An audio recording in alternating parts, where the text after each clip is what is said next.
पक्षांपासून लांब राहिलेलंच बरं असं का म्हणलं जातं हे छत्रपती संभाजीनगरमधील सध्या नाराज झालेल्या कार्यकर्त्यांकडे बघून म्हणावं लागेल. खरं तर निवडणूक लढवायची होती, पक्षासाठी इतकी वर्ष काम केलं, मात्र त्याच कार्यकर्त्यांना उमेदवारी अर्ज देण्यात आलेला नाहीये. त्यामुळे छत्रपती संभाजीनगरमध्ये भारतीय जनता पक्षाच्या अनेक कार्यकर्त्यांमध्ये असंतोष उफाळून आलाय. कार्यकर्ते आक्रमक झालेत आणि अशातच एक माहिती समोर येते.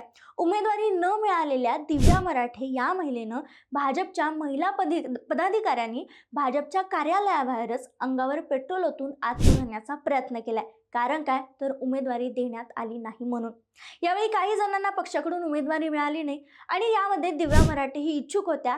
त्या इच्छुक असताना त्यांची उमेदवारी नाकारण्यात आली आणि काही कार्यकर्त्यांनी अतुल सावे आणि भागवत कराडांच्या केबिनचा दरवाजा तोडून आत शिरण्याचा प्रयत्न केला.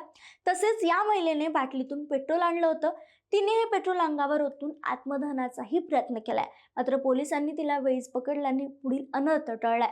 दिव्या मराठे यांच्यासह अनेक निष्ठावंत कार्यकर्त्यांना उमेदवारी नाकारण्यात आली. यापैकी काही जणांनी नोकरी सोडली आहे निवडणूक लढवण्यासाठी. मात्र ऐनवेळी पक्षानं उमेदवार बदलल्यानं कार्यकर्त्यांमध्ये असंतोष आणि असे प्रकार घडताना पाहायला मिळतात.